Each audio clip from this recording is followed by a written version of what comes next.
Welcome to Heart Rehab. I am your host, Nephetia Brown, and we are here another day to get into it. Woo woo! Today, y'all, I have another. First of all, I just want to say this. All of my guests are special guests to me because I asked them to be here. And it's great. I love having these people on to tell their story and give you a little something about themselves. But I have a special guest here with me today, and I am so grateful that he decided to be here. He came all the way from Florida. That's right. Raising the bar. That's right. Raising the bar. He is originally from Brooklyn, New York. That's how we know each other. You see. Well, you see. And I will let him get into who he is. Everybody welcome Ty Hodges. Woo! Like everybody's in here, right? Everybody. Give him a hand, everybody. Woo! All right. No, but first and foremost, thank you for having me. Absolutely. Brooklyn, we outside. We outside. And we everywhere. Because like you said, I live in Florida now. I live in Tampa, Florida now. I love it. I was just telling some of your producers, I don't ever want to see snow ever again in my life. I don't blame you, Ty. I'm good. I shoveled enough of it. I don't ever want to see it. I don't want to drive in it. I don't want to be in it. I do not. And I love not having no state taxes. Ooh. So when so everybody, I'm not bragging, but when you look at your check and you see that state tax coming out, it pisses me off every time. Yeah, we don't have that in Florida. Yo. Disney takes care of enough of those state needed activities that we don't have to pay taxes. So maybe it's a little naive of me, but I did not know that Disney, they're there, right? But I didn't know that they contributed to the state. Yeah, so they contribute a lot as far as bringing in the tourism and all like the tourism taxes and stuff. So they're so busy all year long that it basically offsets anything that the states need, And I mean, we have Miami. I mean, Florida's a real touristy state with the beaches and stuff, but Disney's the main money maker. Right. So on top of the other tourism stuff, that's why, we don't pay no state tax. I mean, among other stuff that they probably decided long before I lived there, but I've been there 8 years now. And it didn't even seem that long because, again, being from Brooklyn, I went from Brooklyn,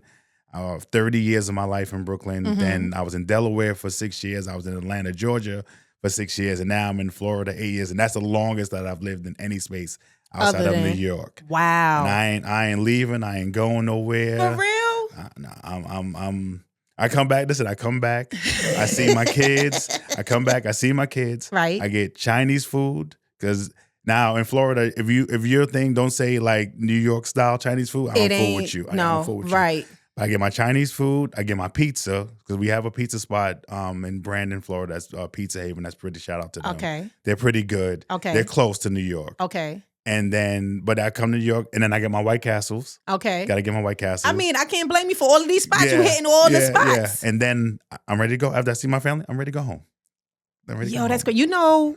I actually thought about Florida because I just love the weather. Mm-hmm. You know what I mean? I just love the weather, period, point blank. Like, so I growing up in New York, you would think that I've adjusted to being cold sometimes, and I have not. No. It doesn't get old. But I would tell you this, for the maturing women, as you start going into the mature of the pauses, it does get hot down there. No, I believe that. Like, there's times when... The pauses. Did you say the pauses? The pauses. I mean, because there's menopause, perimenopause. Perimenopause. There's so many. Yeah, so I just call them the pauses because I'm a little naive as a man, but I know that there's different levels to it. So I want to make sure that I don't leave any one of them out because I feel for y'all. Because again, I walk outside, I be like, "This is what that feels like." Like, you just break out in the all of a sweat. sudden, you're just sweaty. That happened to me today, and I was like, what the heck is going on? Like, I had to go check the thermostat. I said, I know I turned the heat off. What's going on? But, whatever. My doctor said I'm not poisoned, so I'm just hormonal, I guess. Whatever. But, yeah, those breakouts ain't no joke. Yeah. But anyway, yeah. So getting back to Utah, no pause. and I don't do that. Listen, this one last real thing. I don't do the whole pause thing. No, exactly. Listen, we are grown men, and our grown skin. Right. There's nothing bad about what we say. Listen, I've joked with my best friends, your cousins. Of course. We've said way worse stuff. Outlandish. And it's like, but we're men we're having jokes. Like, and I always say it's a Harlem thing. So I'm from Brooklyn. You know, we don't do Harlem. Right. No diss to them. Right. But we just Brooklyn. We don't do what other people do. So I ain't saying pause. I ain't doing all of that. We ain't doing all that. Yo, we have I have a few friends that we have we start talking nonsense, and every time you turn around, you hear somebody going pause. Hey yo, but it's all jokes. It's just out of foolery or whatever. But whatever. But because we haven't seen each other in a long time, guys, so it's like a catch up, and it's what I'm saying. You really chilling with your peoples, and that's why I love this platform. But Ty, can you tell us a little bit about who you are? Who is Ty Hodges? Ty Hodges is a husband, father, basketball coach, girls basketball coach. I coach high school girls basketball in Florida. I've been coaching girls basketball. It's been almost 13. I've been coaching overall almost 30 years, but I've been doing girls the last 13 years. I got into coaching girls because of my nieces, Hope and Faith. They started playing basketball with my brother, and I just, loved the way, the girls just listened, and they're very, very coachable. The boys, they want to dunk and do all that stuff. Like, before you get all of this, you got to learn patience. But girls are just very teachable in basketball. Right. And then they always were forgotten about. So you'll see, and even to this day, I know they have the whole NBA with the money versus WNBA, and that's a whole nother podcast for a whole nother day. But oftentimes the guys would get all the good gear and the good equipment, and the girls never got that. So, that's what's called a Title IX. People can look that up. But I wanted to make sure that the girls were fair in what they got. So I started coaching girls basketball to get them into college, to show them that, there's a different way to do things as a young lady. I was a teen dad. I had my oldest daughter at 17. And although it changed my life, I don't recommend it for everybody. That's not something everybody should jump. Parenthood that young, I didn't get a chance to go to college and enjoy college. So I try to teach these young ladies, there's a way of doing things differently where you don't have to have, a boyfriend. I tell them, so this is one of my terms I use with them. Don't settle for hamburger now when you can have steak in college. Okay. And what that saying means is that boys in high school, and I say boys because they're not men. Because they are boys, right. They are like hamburger meat. So think of mom in the kitchen, right? What can mom do with some chopped meat? Just mold it. Make hamburgers, meatballs, ground beef, tacos. You can do 100 different things with ground beef. So with young boys, there are 100 different ways that they are going to go with their lives. You just don't know. Right. They can want to sit on their butt and scratch their butt and play video games all day. Right. But when you go to college, now you're dealing with a finer cut quality of meat, meaning that you got filet mignon, you got New York cut, you got all these different cuts. And what that means is, do I date the engineering major, the math major, the political science guy, the soul, but that they are like-minded, that they're about their education. Absolutely. And they're trying to do something with their lives. So I tell them, don't date, don't date now. Don't worry about that. When you get to college, you'll have a buffet. You'll have all these options to choose from. So that's who I am today, meaning that I take a lot of the life lessons that I learned in Brooklyn, and I try to teach these young ladies to do it. And I talk to the basketball, and any kid that's at the school, I talk to them and just try to tell them there's always a better way. Like, life is about choices, and there's always going to be a good and a bad, but what do you learn from that? We're all going to make bad choices. Right. It happens. But what did you learn from it? Don't make the same mistake over and over and over again. And that's good because not a lot of adults are willing to be super transparent all the time. And you don't really have to because they're children, right? But it's good to hear from someone who's had that experience of being young and having children and stuff like that, because it kind of gives you a perspective like, okay, I don't want to do that with my life. You know what I'm saying? I don't want to put my life on hold. Right. And that's why I honestly, when I'm speaking to young people, I say the same thing. Like that, what you said about boys being hamburger meat, what you said was good because We tell, my niece, she's in high school, and she got a little boyfriend, whatever. His parents are very strict.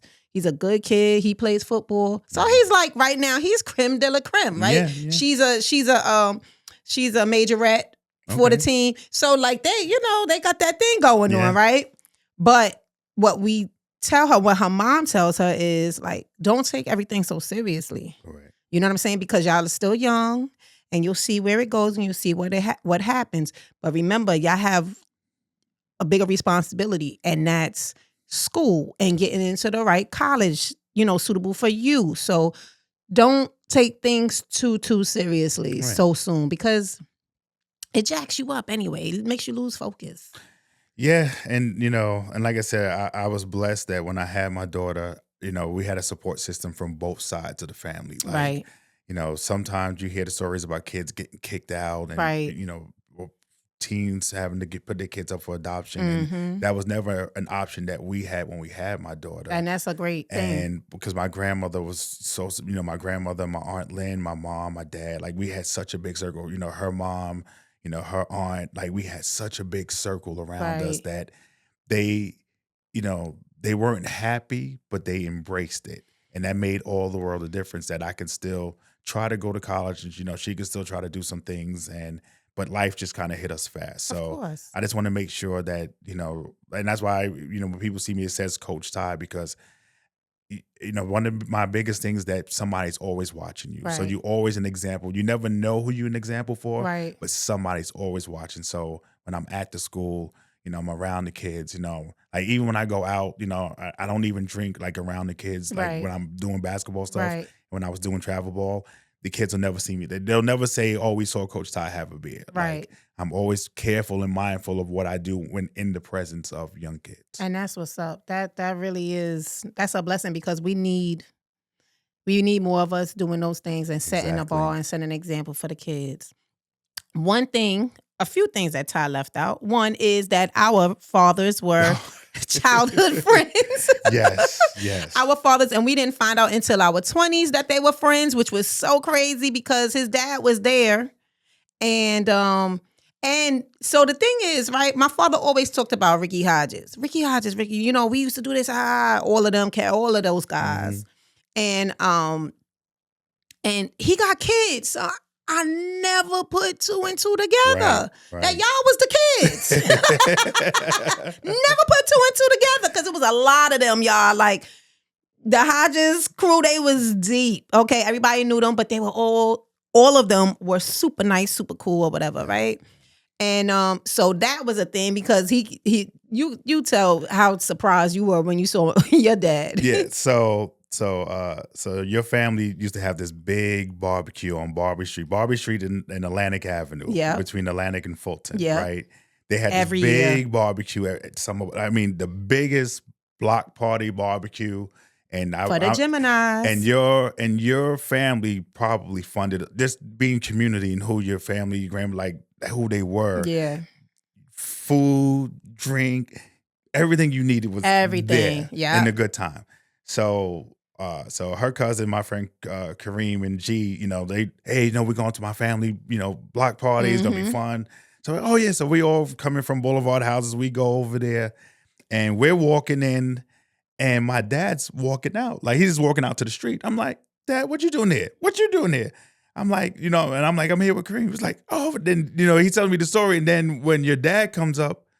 And then my dad's like, yeah. I'm like, yo, I know your dad. I'm like we all know each other, and never put two and two together. Never put two and two together. And that they actually grew up. And I told you there's a picture I got to find, but they've grown up since they were little kids. They grew up together and known each other for years, and that we knew of each other in circles, but never put our all fathers of that together. It was so crazy. It was so crazy, but our families, our families always loved and respected each other, which is so super dope. Yes. Another thing is Tyrone has a podcast. He has a few businesses. Tell us about that. So I have a podcast, Growing Up Brooklyn, which you were a guest on. I was. One of my early guests. Thank you again for doing that. And it's about growing up, I always tell people that our adulthood is like is a house, right? So, and our finished product, when the roof is done, is when God calls us home. That's the finished product. But in the in between, nobody knows who what laid our foundation. And our childhood in Brooklyn is the foundation. So I like to bring people back to a great time of nostalgia when when we were just kids and innocent, and the ice cream trucks, and how it was growing up, and the smells of the house, and things that just brings us back to good times as adults. But it also invites people to learn who we are and where our foundation started and what got us to the adults that we are today. So Right. when I had you on, obviously, wanted to, again, our fathers growing up, wanted to hear your perspective growing up and what got you to the, great mom and author that you are today. Thank And you. and like I said, your sons are such young king. Like oh my God, I just love their energy, man. This, when I watch them, I just like, she got some king. I mean, they gonna be breaking some hearts when they're them two. And, I mean, your oldest son, I just love, again, I love his energy, and I love his art, his artistry, and how Yeah. he's growing and how he's developing himself, Thank you. as a man. He's Right. a man now. He's a man. He's a man. Mhm. And your youngest two, just so articulate, and just, they're just not what you see. And I'm not saying this in a negative way, but they're not what you see with these young kids where they just video game junkies. Right. You can hear the intelligence, like, oh no, mom don't play when it comes to education. Absolutely not. And when they get married as men, they're gonna lay some foundations, man. And they're gonna change the world with the rebuilding and what the kids that they bring into the world when they have Right. their own families. Right. They're gonna move some mountains, man. You can just see that energy in your sons. They better. They better. Okay. Yeah. No, thank you for that. I appreciate that, because it is a task Yeah. raising boys and being the primary parent in the home as a woman. Yes. Because let me tell you something. I walked into them bedrooms today and was like, yo, I'm thinking about everything that I told them to do before they went to their father's house this weekend. Did not get done. Nope. But that's kids in general. But Mhm. it's I thank you for that. It's a task raising boys. Yeah. It really is. Yeah. But it's all good, and it's moving forward, which is a good thing. Amen. So Ty, we about to get into it. Yeah, let's get into it. Today's topic is dun dun dun vulnerability in men after divorce. So Ty is in his second marriage. His first marriage, he married young. Yes. He mentioned that he had his first daughter at 17.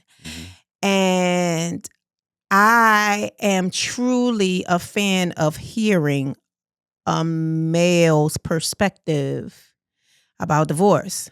What I'm learning as I date and you meet divorced men is that they are harsh and they are heartbroken.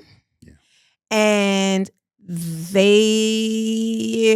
if they weren't wild already, they are definitely wild after that divorce.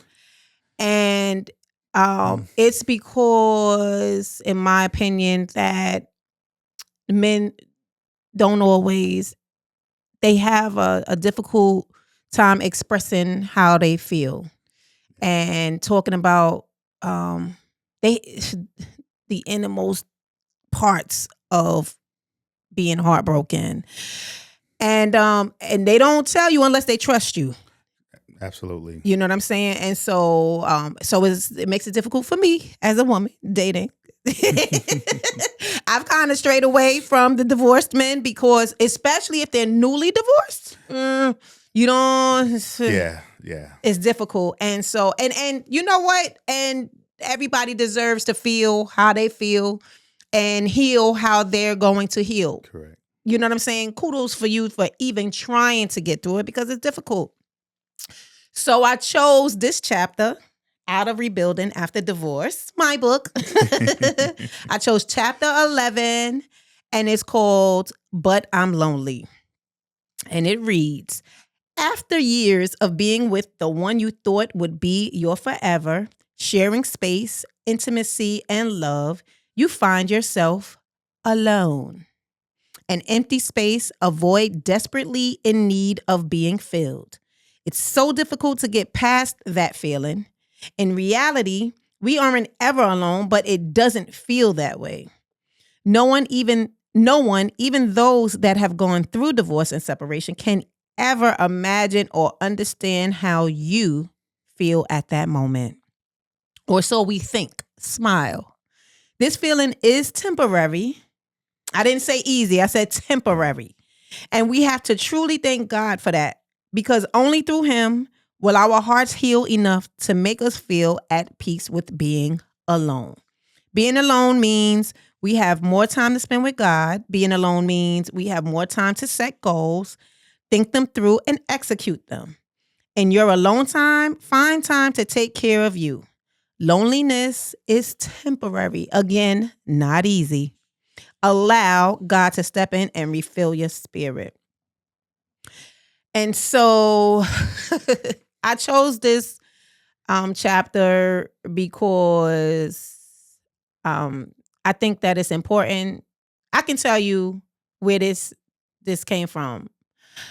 One day I was just like low. I was low. And I got this big old king size, California king size bed with nobody on the other side of it. And so, I called a friend and was like, hey, and I'm being transparent. And I was like, hey, what you doing? Whatever. Long story short, they were busy. They weren't really busy, but this person knew where I was. Right. He knows what kind of person I am. He knows that, you know what I'm saying? Like, I'm not on the whim. I mean, we adults, things happen, but he knew how I was feeling because I was just speaking to him about it. And he did not want to put me in a position where, you know what I'm saying, I'm feeling worse than what I was already feeling. Vulnerable. Respect to him for that. Because at that moment, if I would have done that, I don't think I would have felt really bad.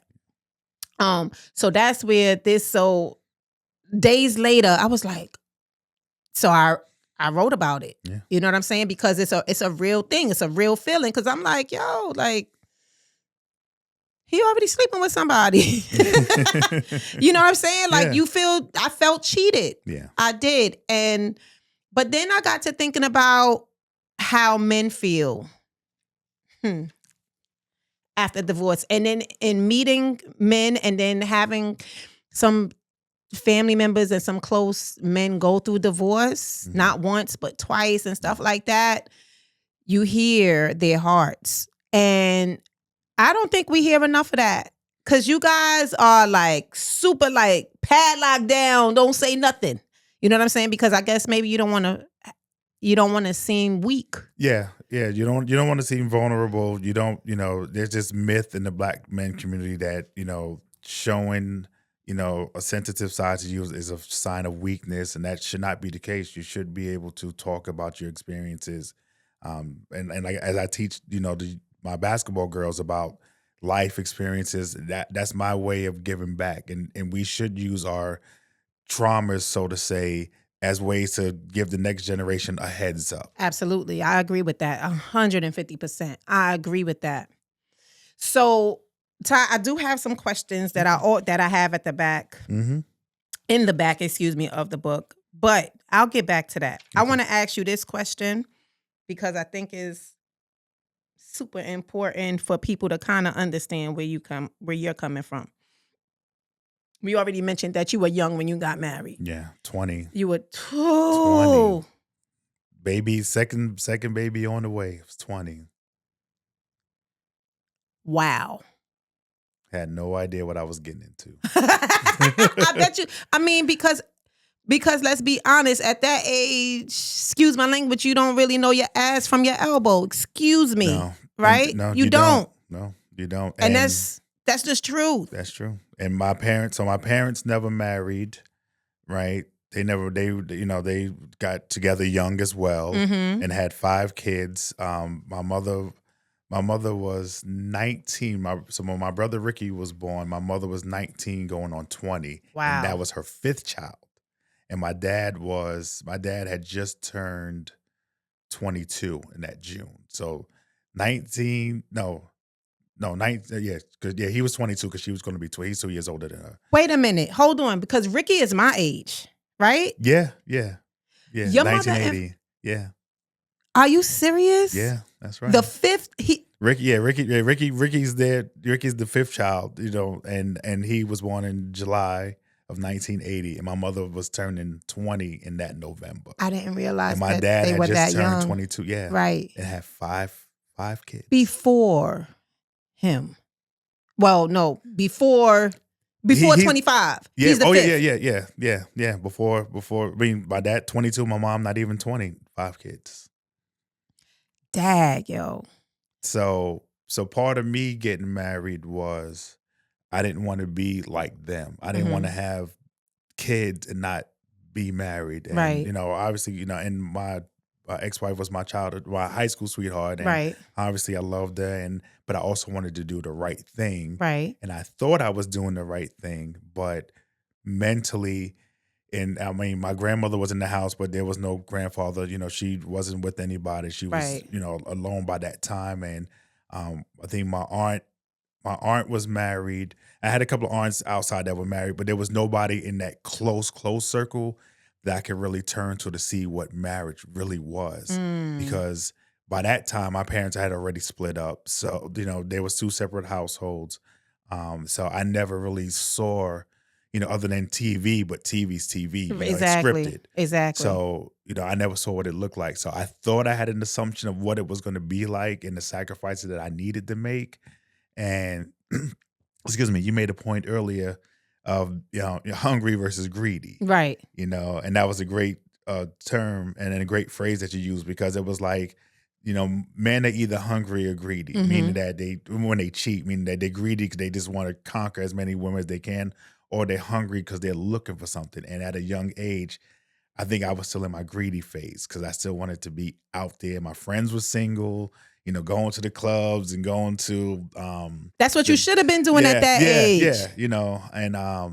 And said I had to be a family man, so I didn't know how to create that balance, and I had to work and do all this other stuff. So I really didn't know what marriage was, and I talked to my kids about it later on. Hold on. Oh, no, I'm not going to go too deep into it. Hold on. I want to know more about how you said you and your wife were high school sweethearts. I want to know more about that dynamic. Like, did you really love her? Did you like her? You know what I mean? Yeah. I mean, I had a couple of girlfriends in high school, but she was like the serious one. Right. Because again, in my mind, we both at a great school. We both went to Brooklyn Tech. So she obviously was smart. Yeah. So she obviously was smart. Could hold great conversations, and there was just her energy was just different. And she's from Dykeman, from Harlem. Well, it's above Harlem, from Washington Heights. So. And she wasn't just, and again, not to put a stigma, but she wasn't a Brooklyn girl. She was just something different that I hadn't seen. Right. So that was the attraction. Like, oh, wait a minute, this is how girls move outside of this circle. Yeah, because they dress different, everything. Yes. They were very, because it's crazy because I went to A. Philip Randolph. So I went uptown. Yeah. To school from Brooklyn, went uptown, and you see a whole different. You like, tag, I'm over here wearing fatigues, and the girls is wearing real tight jeans, okay, tucked in their shirts, looking real ladylike, wearing shoes and Durango boots. Like, let me switch this up a little bit, So it was totally different. Yeah. So she was just a different vibe, and like I said, your teenage love, like the Slick Rick song. So I was just infatuated with her, and we moved a little fast, but again, we had a good circle. We had a good circle around us, so that made it easier. I couldn't imagine being 17 now and having a kid, because childcare costs are just through the roof. It's crazy. I mean, they $400 a week for a babysitter. Oh my God! I mean, they was $125 a week when my daughter was small, and now it's $400 a week for some childcare. For real. I would work for Amazon. I would work like 100 jobs just to make sure it's taken care of, right? Yeah, I'd be working 20 hours a day just to make sure. Like I couldn't do it today. So, no. But to answer your original question, no, there was a lot of love, early on. But, again, as you grow up, you just start to see things a little different. And again, I know I can speak for myself. I wasn't mature enough to be ready for such a big step, because again, anybody can be a dad, you can have, but it's different to be a father and a husband. And at 20, I thought I was ready for something because I hung around older kids. Right. Some of my closest friends at the time were older than me. Right. Even G's, 3 years older than me. Right. I have other friends 6 years. So I saw them move a certain way and I thought I could handle that, but it wasn't for you. I was nowhere near prepared. Because Ty was always known as the nice guy. If you ask anybody, like my girlfriend, Toya, who was here last week recording with me, she was like, oh, he was always a nice guy. And that's cool. You know what I'm saying? That's cool. So, I know some of the guys that he ran with, some of them were my relatives. And they are nice guys too. They are nice guys. However, they were not married. Yeah. And that's all I'm gonna say.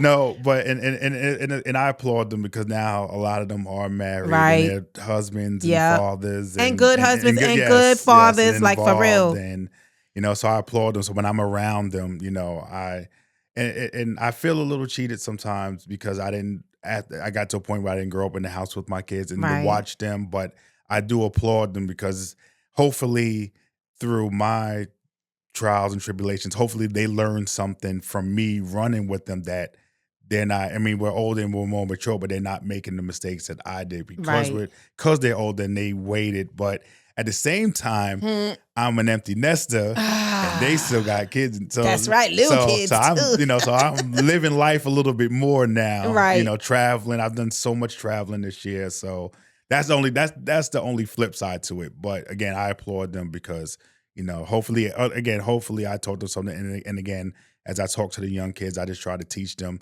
again. Wait, don't rush. Just wait. My daughter traveled through her 20s. She traveled and then before she got settled and married. And I'm about to be a grandfather. Oh, congratulations! So yeah, so that's super dope. You're gonna be a grandfather. I can't believe we're at that age. Golly. But so, gosh, you're going to be a grandfather. I got to say that again. I'm sorry. No, but think of it this way. I'm 49. Right. My mother was a grandmother at 33, 34 was when, so that was again. Yeah. So my daughter kind of broke curses in our family that, I'm a lot older. I'm more so the age my father's mother was when he, when I was born, like she was older. And my mother's mother was a lot older. There's a 40-year difference between her and my mom. Jeez. So she was a lot older when I was born and already I have older cousins, like old enough to be my mom. I have older cousins. So at least now with me this late in life, being a grandfather, my kids have broke a curse that you reset. They're not teen parents. Yep. They waited, they're being smart about it. And I just try to tell them, again, if you learn anything from me and your mom, wait. Like, just enjoy life. I feel the same way because I was 21 when I had Ty. And I could have waited, but he doesn't have any kids. And he's 24. Yeah. And so, please wait. I will be okay becoming a grandma at 55, 60 years old. That is not a big deal for me. I need you to do, like you said, travel and do all the things that you should be doing in your 20s. And then I have the 2 little ones. Please wait. So just wait. And that's all right with me. But so you got married young. And you said you were young and you was outside. I was there. I was outside. You was outside. What drove you guys to get divorced?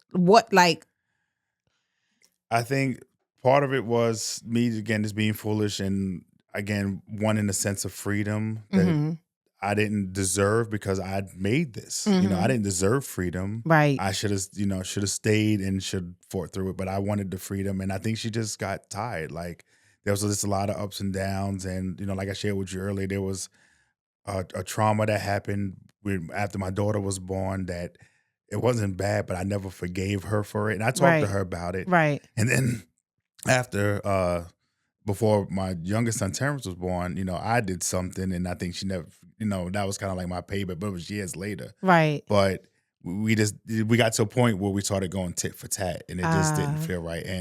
But again, I don't blame her because I feel I caused more of it than she did. Right. And I should have let things go earlier. And to your point, I never shared that with her. And Wow. that's my fault that I should have told her. Because even when we went to therapy, I just treated therapy like, what the hell this lady gonna tell me? Like, she can't tell me what I feel. Like, this lady don't know me. Like, so what is she gonna do to help me? And I tell people, if you can go to therapy is good. Like, you have to get it out.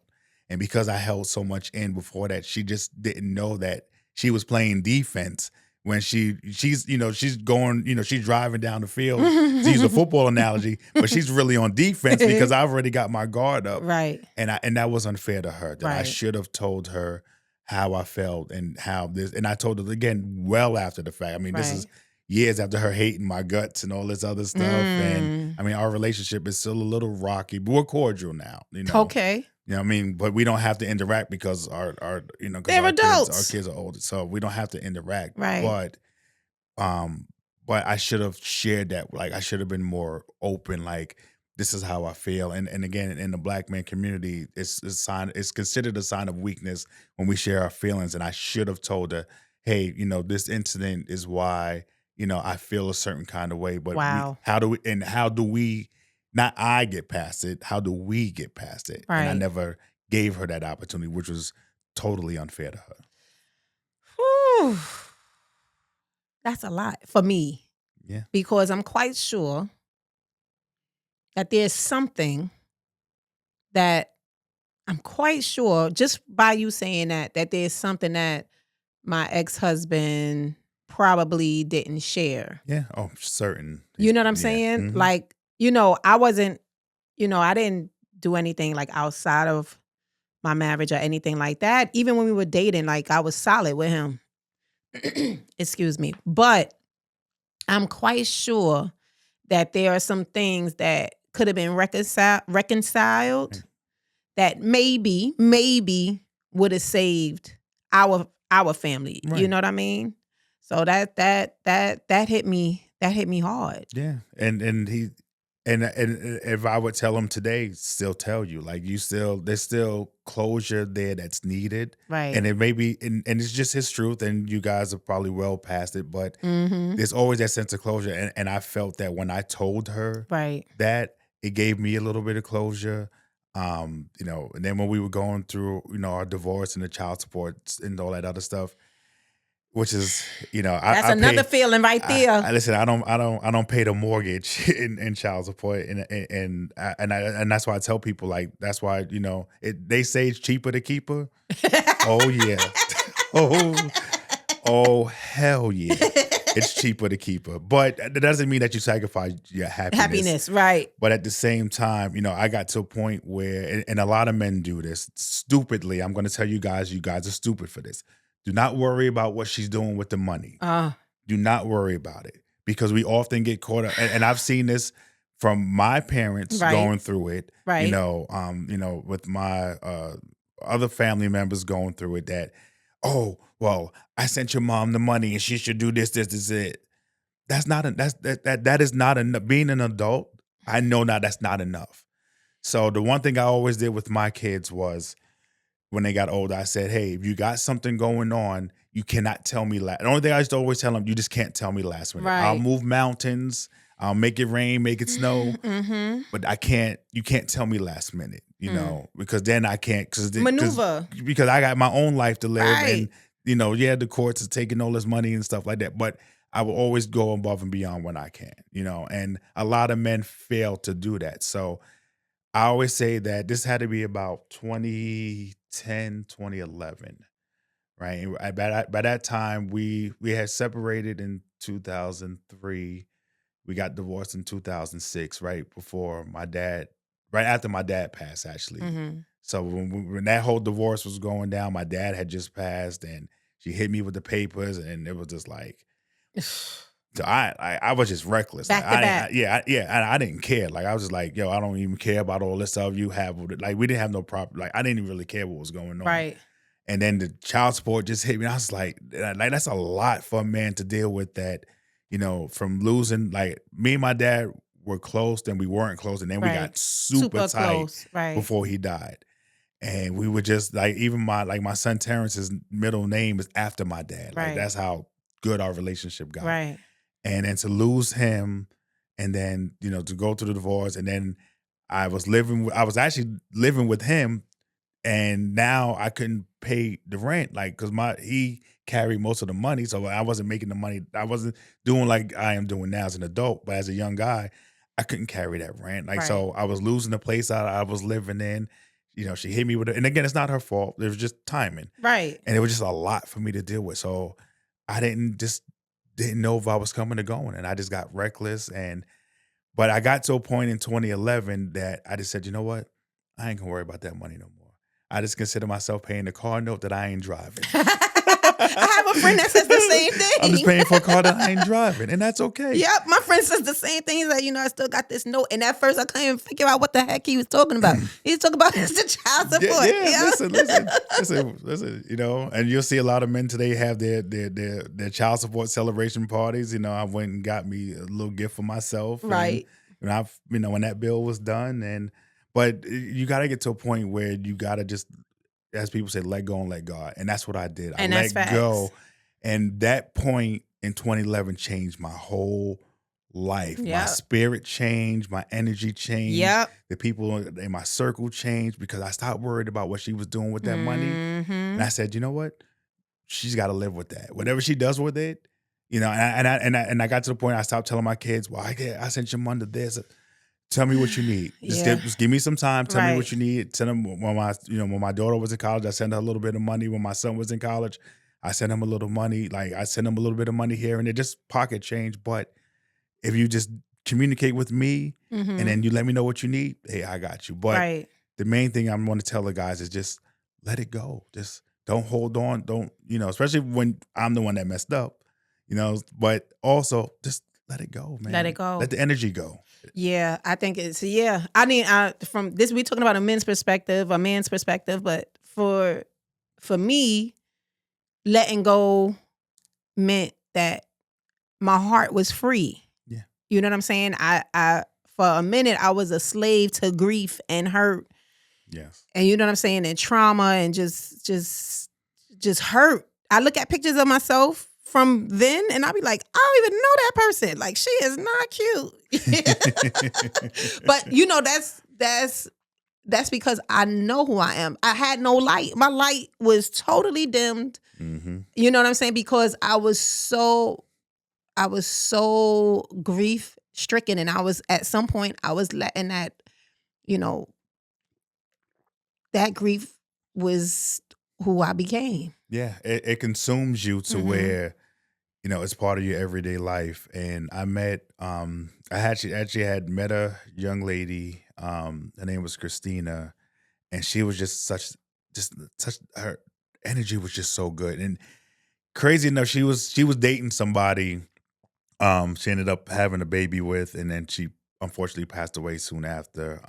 But she also energized me with just her positive energy, and just made me just get up because I didn't have a haircut. Now, mind you, my best friend is a barber. I could have easily went down the street and got a haircut. Exactly. I just didn't and like you said, you get so consumed. And I'm going back to, this is 2005.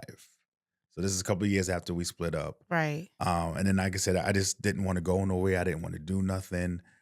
Shout out to my boy Dave. He invited me out. So Ty, you got to get out of the house. You got to get out of the house. You got to live. And that grief just consumes you and it eats you up. And people don't realize it happens to men too. Like, it eats us up. And but if you didn't know me that close, if you wasn't in my circle, you wouldn't have known. You just saw me. I had my little Honda Accord. I'm driving. I'm doing this, but you wouldn't have known that I was dying on the inside with grief. And it consumes you to where, I even had to check myself into the Brookdale spot for a couple of days because I needed some rest. Like, I just, and I never even really shared that with nobody. So I'm sharing that with you Brookdale has a little mental spot, and I just had to go there for a couple of days because Wow. I couldn't sleep, I couldn't do nothing, and I'm crying all the time because I'm hurt, and then I hurt people, and then Right. and then she's hurt, my ex-wife, and then she's hurting me back, and Right. hurt people, Right.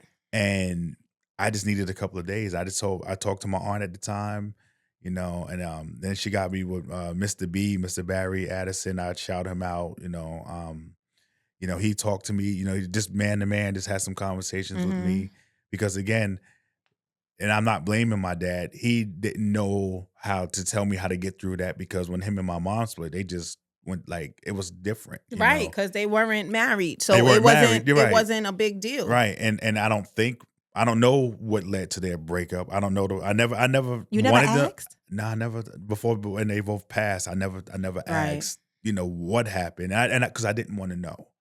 Even when I got older, I just didn't want to know. I didn't want to assume that my dad was doing something out there, and I didn't want to assume my mom was doing something. Right. So I didn't want to know, which in hindsight, I should have found out. But so that way I can, again, use what happened with them to, again, as a teaching point. Yeah. But yeah, I just got to a point where I just felt the world just crashing, and it happens to us too. And we're forgotten about because we're just thought about to be so strong and so this, and I just didn't know, for lack of a better word, my asshole from my elbow. I didn't know what was going on around me. Wow. That's you see how and that's why this is important because checking yourself in is big. That's a big step. That's a big step because somebody else would have, I mean, listen, went off the deep end, drugs or worse, And the worst of that was there was a guy that she was dating, and I found out where he lived. Now this is the crazy Ty. part. This, Ty. I'm gonna give y'all a good story. Okay. How I found out where he lived is because I ran her plates in the parking tool. I ran her plates in the park. I'm a tech geek. People. I'm a tech geek. And I found out where she was getting parking tickets in Brooklyn, and that's how I found out. He's in the. I still don't even know what this guy looked like to this day, but there's a couple of brownstones there. Not brownstones, there's houses there. And I just found out just from where the block, I was able to pinpoint where, and I never saw her walk in the place or nothing. I just knew it had to be one of these couple of houses here. And I found out where he lived. And I thought, the thought crossed my mind, but then, shout out to my guy, Preston. He talked me, I was just going through it, and he just had a real man-to-man comment, and I had to be about 27, 28 at the time, and he just talked to me and Preston's a little older than me, and he just talked to me yo, you can't do this, bro. You did this, you did this. He talked to me, and I was like, damn, you're right. What the hell I'm gonna? And when I think about it, and again, this is the other powerful piece. When I think, had I did something dumb back then, I'd have been just becoming a free man. That's right. Right now. Having to start all over again. Having to start all over again with my kids and having to even miss more of their life. And that's where, and again, I give credit to Wallow. Everybody knows Wallow, Gillian Wallow. And he says a 5-second decision can impact 20 years. He made a 5-second decision to rob that store that changed 20 years of his life. And in that instance, a 20-minute decision would have changed my life. 25. I could have got 25 to life. And that's for facts. double murder, for a whole bunch of things. Right. That would have sent me, again, it would have even further hurt my kids through trauma because now I've taken their mom away senselessly. But on the flip side of that, a 20-second conversation because I saw somebody that I trusted, and we talked about talking to people that you trust. Right. I saw somebody that I trusted that was older than me, that didn't go through anything that I went through, but just somebody that I trusted. And he just talked me off the ledge and changed my life because I could have went a whole different way with that. Whew, that is deep. And that's what men, we go through that. And a lot of women don't know, we have those, and God forgive me, but we have those thoughts. Right. Part of my friend, am I going to kill this bitch? Am I going to kill her? and we shouldn't, God, we should, but we're human. We're in the flesh, Right. as they say. We're human, Right. and we have those we have those thoughts, and unfortunately, too many of us act on it because we didn't seek help. Yeah. When all we had to do was just have a conversation with Just somebody, a simple conversation. and just and most of the time it's our damn fault. Right. Most of the time it's our fault. I didn't say it. You did. You said it. Yeah, I said You it. said Most it. of the time it's our fault. And then we get mad because you, as women, want to go now, like you said, you want to live your life, Right. you're free, and you want to see people. And now we get mad because we can't have our cake and eat it too.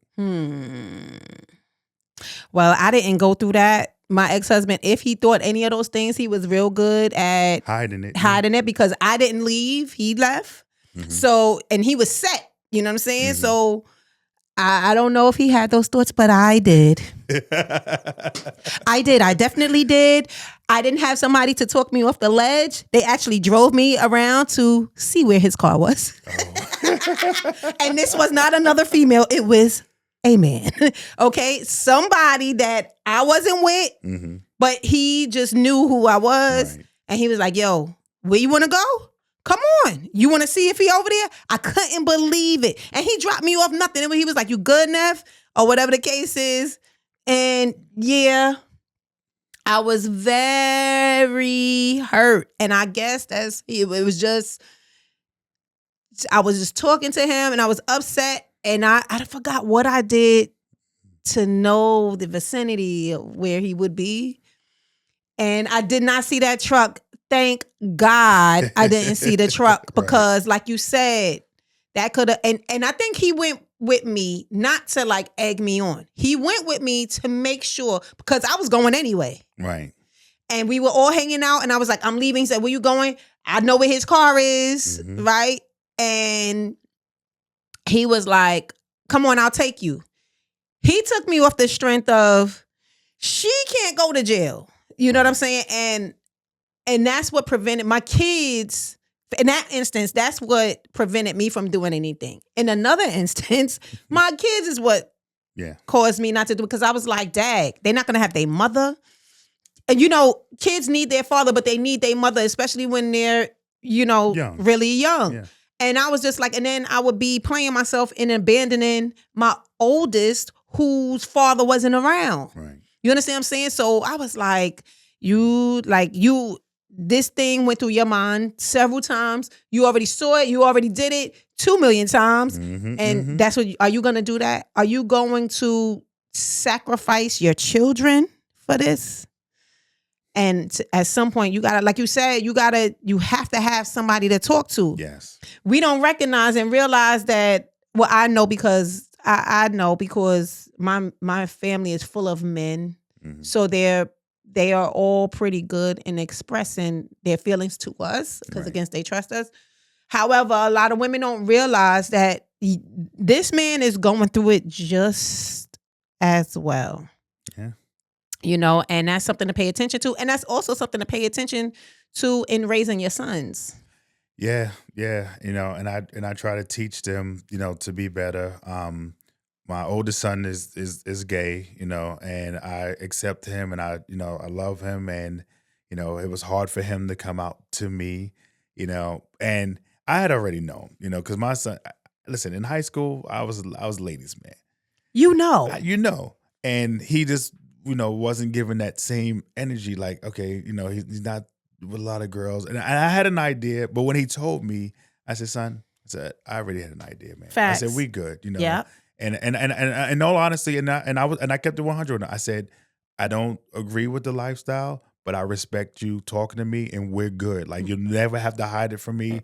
There's pictures of me on Facebook with him at his show. I went to two of his shows. He's a choreographer. I went the first year he invited me. I just happened to be in New York, and and something told me to stay an extra day. Right. And I was actually able to make his first show, and I got a picture. I took a picture with him purposely. He's holding flowers. He's got the rainbow behind him in the set. And I took that with him on purpose so he knew that I supported him. Right. And then this year, I surprised him. He told me about the show. That he said, I said, oh, are you having that show again? He said, oh, yeah, it's on this day. And they moved it to during the week. So me and Stein went and surprised him. I peeped that picture. Yeah, me and Stein went and surprised him because I wanted him to know that son, I support you, you know. And even with my youngest son, Terrence, he's going through this little, you know, he's 20, he'll be 24. He'll be 24 actually next Monday. He'll be 24. Okay. He's going through it, but I always let him know, son. I always tell him I always tell my sons I love them. Right. And again, as men, we need to do that more. Tell our sons we love them. Yeah. Love you, son. Love you, son. Love you, son. And I want him to know, like, okay, you know, you're still trying to find your way. And I've been there, you know. Just make sure you make the right decisions and right choices. And I commend you for that, because to be honest, I'm gonna tell y'all, because I know these guys growing up, they were ladies' men, they were machismo, like they were all of that. And then when I saw that your son was gay, I was like, it shocked me, not out of ignorance. Right. But just because I know who these guys are, but it made me so happy, because some guys shy away from their sons when they know. And I think the most important thing is having a genuine relationship with your kids no matter what. Yeah. You know what I'm saying? And so I was happy to see that. And not that it surprised me, but I was just happy to see that he had your full-on support, because it means a lot, because you don't want them out here just nilly-willy. You know what I'm saying? No, and a lot of them, you know, and again, they're going through their own struggle. And, right. And part of my initial struggle was going back to the divorce was, did I cause this? You know, and again, but people say, you know, they're born a certain way, and I get that. Right. You know, but I had my own, again, guilt with it, because I was like, well, damn, I wasn't in the house. I wasn't there. I didn't show him how to be. I didn't. Right. It's like, I had my own guilt, and right. I don't even know if I shared this with him, but I had my guilty feelings. Like, is this my fault? Right. You know, but I didn't let that guilt. I didn't let it consume me. Right. But I wanted him to know, hey, I love you and I support you, and my feelings are all gone. Hey, this is who you are, and we're gonna rock out. As long as you're a good person, that's what matters. Right. That's what matters. Be a good person, have a good heart, love people, love yourself. You know what I mean? And that's what matters the most. Yeah. That's what matters the most. So after the divorce, like Tyrone spoke about the relationship he has with his kids, his daughter's getting married, his kids are doing great. You know, they know their dad loves them. But aside from that, and you touched on it a little bit, you know, going through a mental health crisis. How are you after divorce with the ladies?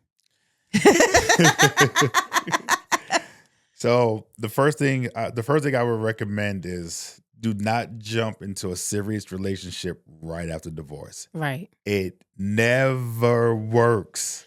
It never works. It only works in my personal opinion. It only works if that was the person you was probably cheating with from the get-go. That's what I was about to say. That you end up leaving them for that person. Right. But you've already established a relationship with that person. But that first real relationship outside of divorce, it never works. It never works, because one, you're still 1 foot in, out of the door of the divorce. You're still in that relationship. Even though you're not in it, you're still in it. Right. So that person doesn't even know that they're still competing with the person you just got divorced from. They don't realize it. That's facts. They don't understand that. So my first relationship didn't go well. My second one, I dated somebody older than me. And it was good for what it was for a time, but then it just ran its course, and I'm still cool with that person. You know, she saved my life. She got me out of New York when I needed to get out of New York at the time. And but then I got to a point where, you know, I just got reckless. Like, I was just dating. This chasing women. And I shared that quote with you earlier from that movie. I Think I Love My Wife with Chris Rock. Great movie, by the way. Yeah, it was. And Chris Rock's boss said to him, "You will lose money chasing women, but you will never lose women chasing money." Ha! And that quote, when I heard that movie, I was like, I'm doing this all wrong. Yeah, I'm like, I'm out here, you know, and back when you could take women to, you know, Applebee's and stuff like that before, these young girls is crazy, by the way. That's why I couldn't date in this day and age. But I'm out here spending all this money on women, and I'm not focused on my career. Right. I'm not focused on taking care of me because I got these kids to take care of. And that changed my whole outlook. So now, like, if you know me now, I tell my basketball players this all the time. I don't let nobody F with my money. And I say it to them, I say the real word to them. I say that because I wanted to tell them, don't let nobody mess with your happiness, your peace, but don't let nobody mess with your money. That's facts. And when people at my job, you know, I had a situation at work where this guy came sideways at me. Mm-hmm. Oh, that's what we're doing? Email.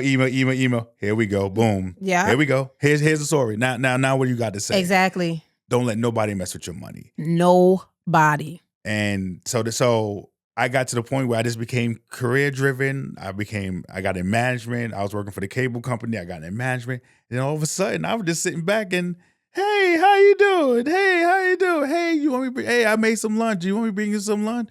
I was like, oh, thank you. Like all of a sudden it just started oh, really? And it was a little bit more because I guess maybe because I had a little sense of power being in management. Yeah. But it just came more. Like I was like, oh. Women love men in power. And it goes hand in hand. Yeah. And my cousin's wife, shout out to Patricia. She's, you know, because I wear a lot of colognes and stuff. She said, Ty, you know, you're my cousin and I love you. But I tell you this, man, all the women talk about is how great you smell and how great you look and this and that. They love a great smelling man. Okay. And I was like, oh, okay. Now you ODing. Now you playing yourself. Now I'm cologne shopping. So now, you know, now, I mean, before I would just get the GQ magazines, you know, opened up. Okay, this smells good. Let me go with it.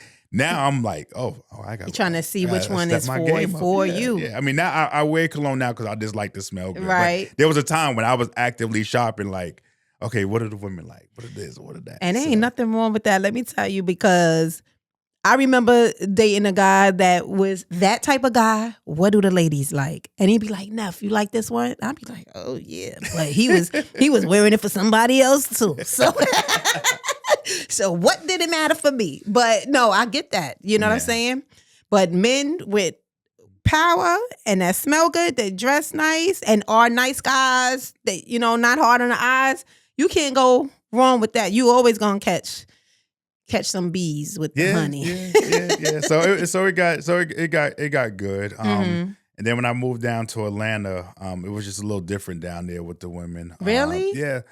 So again, shout out to Atlanta, you know, knock on Atlanta. But at the time, this is around 2011, early 2012. You know, I'd go out on a couple of dates, and what kind of car do you drive? What is it? Then it started shifting to where it became about like status, like, you know, because the women down there do well. Right. You know, they do well. And it's like, if you're not driving a BMW or something like that, they just look at you different. I'm like, I had a drop top Mustang. I'm good. Like, I'm good. Like, that's not enough. Nope. Like, and it just wasn't enough. So they were just, you know, a different type of woman. So when I met my second wife, she wasn't from Atlanta. So that was kind of what kind of clicked with us. She wasn't from there, and she moved a little differently. Again, like going back to my first wife, not from Brooklyn. Right. You know, moved a little differently. So I was like, oh, okay. You know, that kind of drew the attraction. Right. From there. Because you know what I find too, like even for me, because I'm an electrician by trade, so like dating, like this was the thing for me. Like in divorce, you miss that, like I said in chapter 11, you miss the intimacy and the solidarity of marriage. So now you're going out here and you're dating, and people have so many ulterior motives. Yes. Like, you know, men a lot of times, like, they don't want to go on a date first. They want to test the waters first. And that's crazy to me, because I'm going to tell you something. I've never been the type of woman that could just sleep with somebody. I can't be. I have to have it got to be some kind of chemistry or something, right? Yeah. For me to say, I got to know you, or even feel like I want to know you. You know what I'm saying? To feel like it's okay to just do. It got to be something. So like automatically, and it made my stomach hurt real quick because then basically I'm just an object. You know what I'm saying? But it's also a test, though. I'll tell you this. I've done that, meaning that I would try to see if I could sleep with a woman the first night because in the back of my mind, it's like, okay, if it was like this for me, was this easy for somebody else? You see that? It's a test. Some men do it as a test. You see that? That's no cap. They do it as a test. You see that? Because you want to see are you dealing with a lady, right? And the lady's gonna, clutch her pearls, and she's gonna be like, "Nah, like we're not doing this. Right? Like, this ain't, we're gonna have dinner, we're gonna have a good time, we're gonna laugh a joke. I'm gonna go home, you're gonna go home. That's right. You may or may not get a kiss, and for the most part, a real man would respect that more because now begins the hunt and the challenge. Right. Now it's like, oh, I gotta work for this. Okay, now I gotta step my game up. Right. And men love a challenge. We by nature we love a challenge.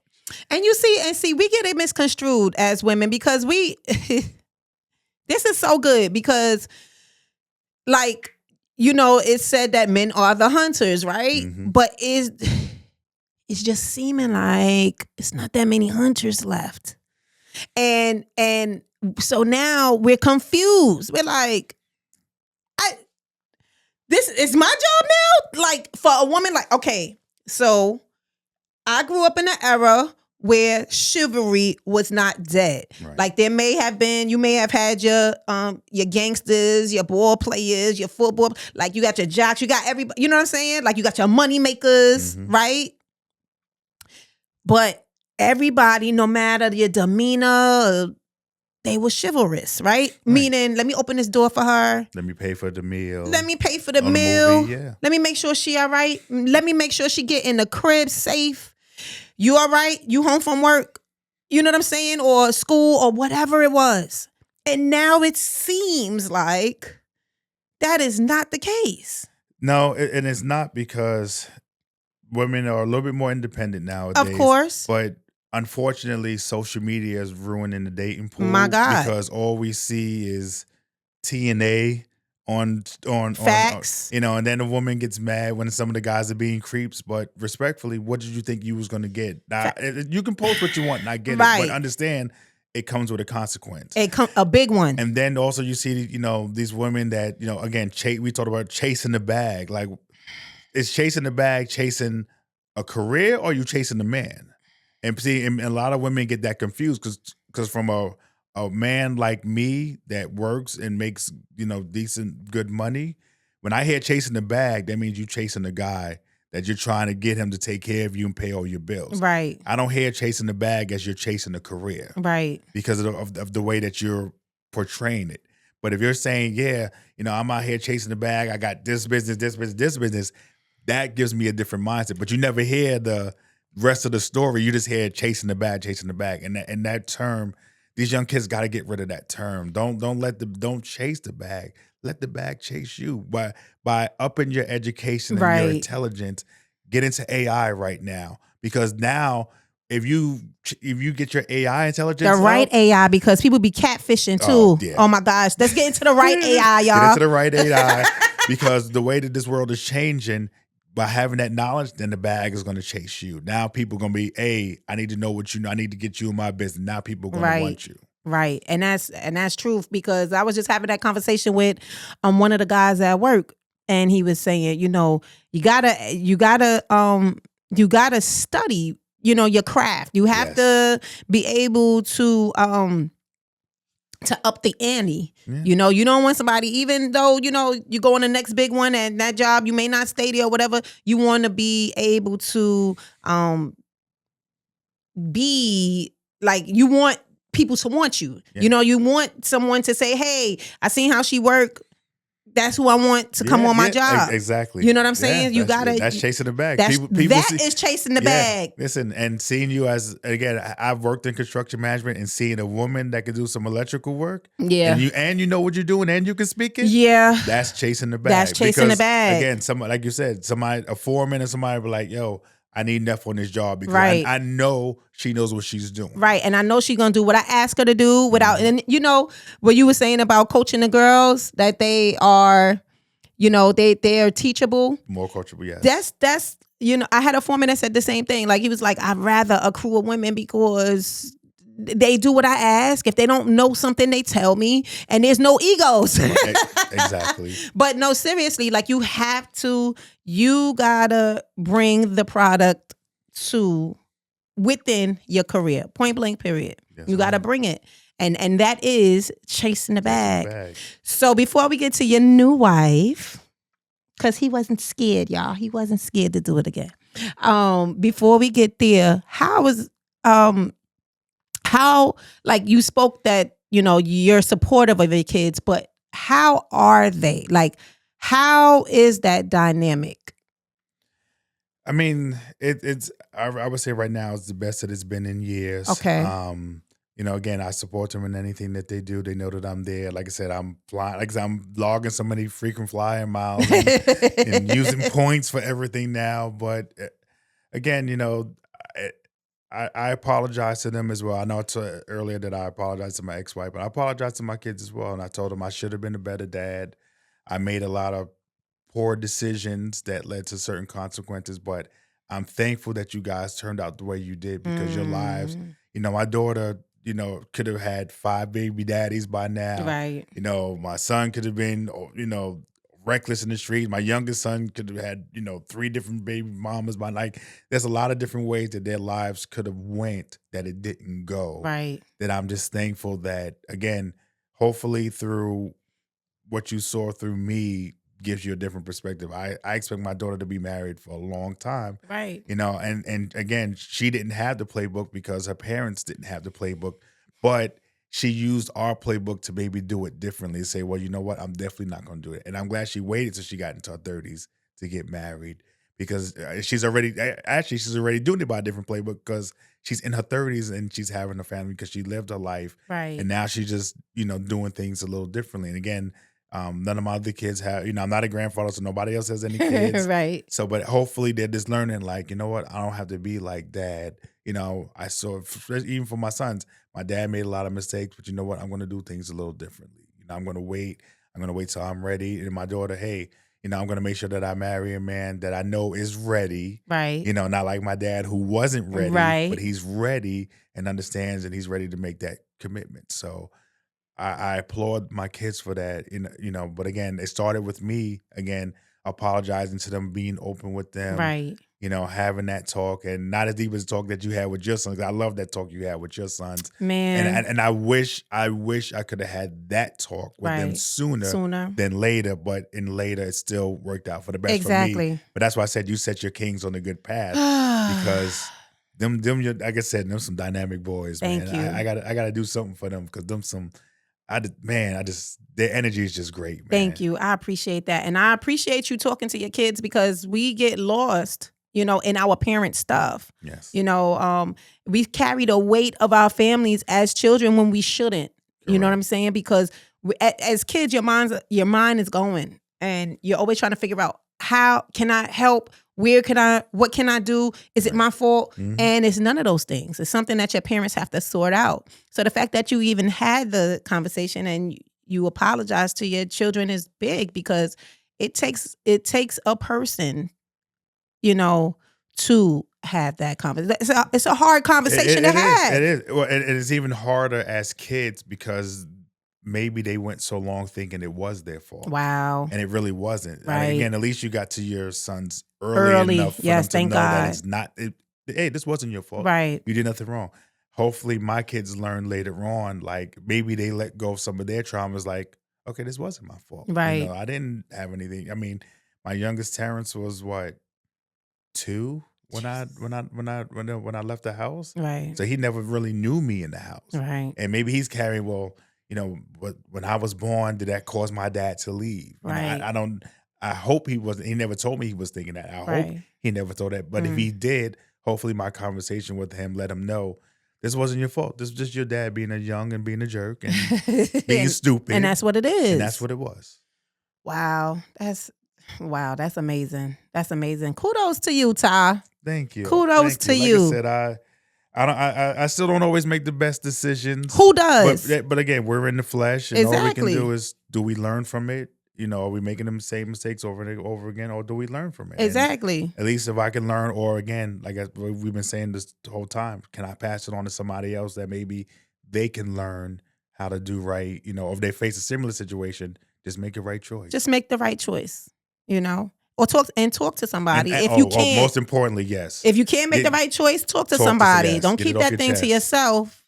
Men, do not stop. Yes. Please, y'all, stop keeping it to yourselves. Yes. So now Ty is married again. Mm-hmm. Married again. And I just want to know, I don't want to get too much into, because she's not here to speak for herself. I asked too, was she coming? But she couldn't be here, and that's cool. Maybe next time. So what made you decide to do it again? I felt that I got to a point where I met somebody that, was like-minded and kind of, driven in the same way. And it's like, you don't see that, too often. When you get a little older, the playing field is a little different, because typically you'll meet somebody with kids, and, she didn't have any kids or anything like that. So that kind of like, I'm the one with all the damn luggage now, so it's not like a Brady Bunch type situation, which is, nothing wrong with that. But I just felt like, okay, you know what? I think I'm more mature, in my thinking, like I said, like now when I go out, I'm not going to the club. When I leave the house, I'm going to coach basketball. Like you can basically set a clock to me to know I'm going to coach basketball and I'm coming straight back. That's it. There ain't no stops in between. There ain't no, I may stop for, gas. That's about it. There ain't no off or maybe to bring some food. Yeah, you need something to eat. but that's about. But so, I would highly advise people, unless you're just mentally there and you've had a good foundation. Right. When you get married a little bit later, you don't settle. Because I didn't just meet somebody and say, oh, well, we just got to jump in there and just do it. No, we let a lot of time, almost 4 or 5 years went on before it even happened. Wow. Okay. So you got to give it time, but also just make sure that you're getting with somebody that's similar to what, to your upbringing and can kind of really understand you. But also, again, what you've been through. Right. So I know, again, a lot of the bad stuff that I did that I knew, okay, I already got my baggage out of the window, so at least I know I'm stepping in with a clean slate. Right. And you have to do that when you move forward the second time. Now, I don't understand how people get married 3 and 4 times. No, to me, you're just looking for comfort. Right. At that point. You just don't want to be by yourself. Right. And that's the difference. Right. You're doing it 3 and 4. I have a family member that's on his 3rd marriage. I'm like, dude, like, come on. Like, what are you, like, you just don't want to be by yourself. Or somebody's forcing you to do it. Right. Like I said, if, and I'm not wishing, but I know, I already knew I was going to do it again. Mm-hmm. I just know I'm not going in for a 3rd time. Like, it's like, no. That's fair. That is fair. That's fair. Because at that point, okay, the first time it's shame on me. Maybe the second time and I'm not saying anything's happening. Right. Shame on her. Right. So at this point, the 3rd time is like, okay, I'm not breaking the tie. Like, I messed up once, they messed up once, we good. Like, I'm not. But Ty, seriously, wonder if you meet somebody. No. For people, I'm not talking about him, y'all. I'm saying, wonder if you meet somebody, second marriage, after that, you meet somebody and you're like, because I didn't want nobody to get it misconstrued, right? So you meet somebody, you're out of your second marriage, and this person is really like the one. No, I mean, go for it, man. Go. I mean, well, no. You mean you're out of your second one? Yes. Nah, we just dating. We good. Nah, hell nah. Listen. But remember I said cheaper to keep her? Right. Cheaper to keep her. Nah, but at that point, the 3rd time, like, I guess it would kind of depend on what happened the last 2 times. You know what I'm saying? That's a lot too, in my opinion, as well. So that would play into it, because what made the first 2 not the one? So again, and again, when you first meet somebody, you're meeting their representative. You're gonna meet the best in people. Them first couple of months, maybe year of dating, you're just meeting their representative. When you live with somebody, that's when you get to know them. You see, panties on the door. No, I had my out of my first marriage, Listen, my guy over there laughing too. I love it. Listen, because that was a pet peeve of mine. So out of my first marriage, my first girlfriend that I dated, I got involved with out of my marriage. She used to she would hand wash her panties for whatever reason, and she would hang them on the doorknob. So I'm coming out of the bathroom and I'm like, what the fuck? Like, excuse me, I'm so sorry. Bleep that out. I'm like, what? Like, nobody wants to touch. I don't mind touching them when they on you, but on the doorknob, no. Like, come on, who wants to do that? Like, no. So you learn people's, you learn the really behind the scenes, right. BTS, behind the scenes. You learn what's really going on with them. So, but again, if you get to a third time, it's right. like, come on, like at that point, what are you looking for? Right. Because it's a right to find companionship. You know what I'm saying? Like, it's okay, I mean, if the second wife or the first wife, they pass away, I get it. You know what I'm saying? You deserve, like if you're in your second marriage and you thought that this was the one and she passed away, right? And then now you're just looking for somebody, like you're looking to fill that void, which isn't fair to the other person. But as long as you set the table, this is what happened, then that's okay to go into a third one. But if you like, and I'm just like our commander in chief who's just been bouncing around is like, what when he was going through his thing, because and I'm always using him because it was public, right? But what are you really looking for? You're just looking for the next youngest thing to keep you going. So what are you really looking for when you're going into that third time? Like, be real with yourself, right? Before you set this, from a man's perspective, be real with yourself before you realize, are you looking for companionship? Because you can still date and be with each other and still have that. You know what I'm saying? What is the end goal? You know what I'm saying? Because you can have all that without the paper, right? But she has to understand. And then you also, how many times has she been married? Now, if this is her first marriage, there's going to be a little bit pressure because you're on your third, she's on the first. She wants somebody's name, right?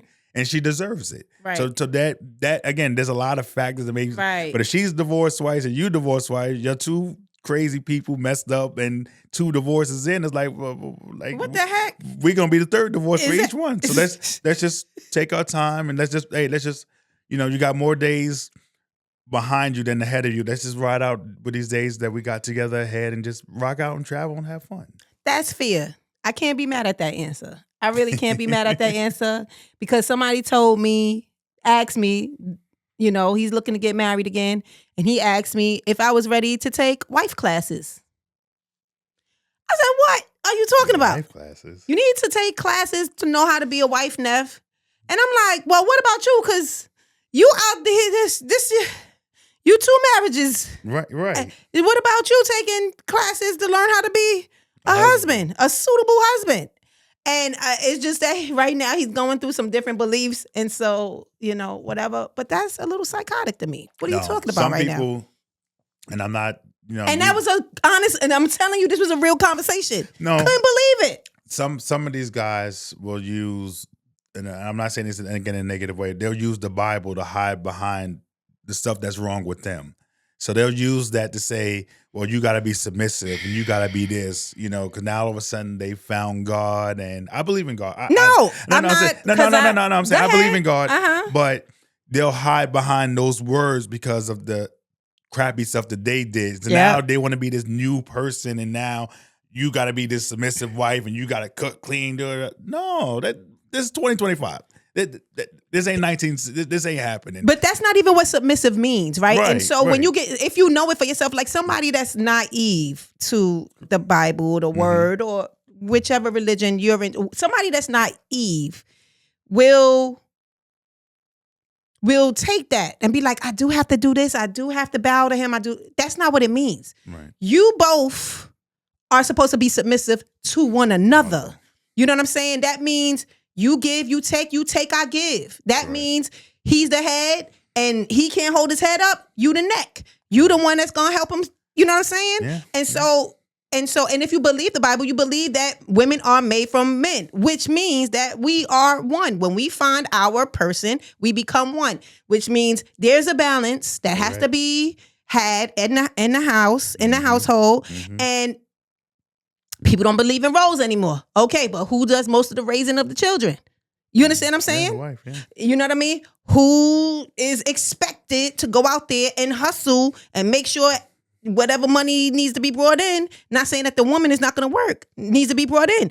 You know what I'm saying? Like, so it's a lot of things. And so, like you said, somebody will hide behind that and they will use that against somebody that's naive to it and don't quite understand it. And is going to take their word for it because they think that they're doing the best thing for them, which they're not. They're being manipulators. Yep. They're manipulating you. And that's not cool. You don't want nobody like that. No, definitely not. You know? So we just sit here running our mouths, but it's such a great experience to really hear it from a man's perspective. I just want to know if you have any final remarks. Again, I would tell the men out there, don't keep it in. Don't whatever you're going through, don't keep it in. Find somebody to talk to. Don't find, as a married man, do not talk to your single friend. He is the worst person you can go to for advice because he's gonna tell you, let's have a drink. There's gonna be women. Let's do this. He's the worst person to go to. Find another married man, typically older, somebody that's been through it for a while. I had a conversation with my best friend's parents. They've been together 53 years. I just saw them a couple of days ago, and and the mom was just telling me, through 53 years, they've gone through their ups and downs. Like, she gave me a lot of good energy, and a lot of good stuff. So don't go to somebody who can't. That's like being a millionaire and going to a broke person asking them for financial advice. Right. You can't be a married person and go to a single person, and men or women. You cannot go to a single person and ask them for advice. Find that person in your circle, in your family that's got at least 15 years or more in. That's the person that you talk to. That's the person you go to for advice. You find that person. They're there. They still exist. There's still a lot of people, 15, 20, I have a brother he's 25 years in now. Wow. You know what I'm saying? So if I needed to talk to somebody, I would talk to him because he's 25 years in the game. But then you have somebody in your family. And if you don't, then you got to go outside, but your friends' parents, there's somebody in your circle that has that person that you can go talk to. Men, get it off your chest. Have that conversation. And then if you're ready to leave, have that conversation. It's a tough conversation, but have it. But don't be demeaning about it. You know what I'm saying? But don't also, make sure that if that's where it's going, just make sure, again, don't just say, well, because you don't cook or you don't make enough money. Like, you're not telling the whole truth. Right. You're holding something back. Yep. And that woman deserves the full truth as to what you're feeling. And if you just wasn't ready, I wish I would have had that conversation. I would have just told her I wasn't ready for what I thought it was going to be. That is sound advice. I thank you for that. And I thank you for being here with me, Ty. Listen, y'all, tune into his podcast. It is Growing Up Brooklyn. And when does it air? So we just started reshooting again. I have episodes that typically come out on Sundays. You'll just look up Growing Up Brooklyn on Instagram, Facebook, YouTube, Spotify. You look it up, we there. I had another piece of sound advice: protect your brand, because I had to have somebody try to steal my brand and steal my name, and I had to get an attorney involved and trademark it, and we had to give that guy the boot. Oh yeah. That's why there was such a gap between when you shot and I had that 2-year gap, right? Because I was fighting for my name. Somebody tried to steal my name. That's whack. And if you want my name, it's $5 million. That's my number. Right. I'll rebrand $5 million. You want that name? It's $5 million. Everybody has a number. Everybody got a number. $5 million is my number. You want the name? I'll rebrand. I'll be all right. I got a good niche, but $5 million, it's gonna cost you. That's dope. Gotta have your number. Again, thank you, Ty. It was wonderful to have you here on Heart Rehab. Listen, Heartthrobs, join me next time. See you soon. I love you. Peace out.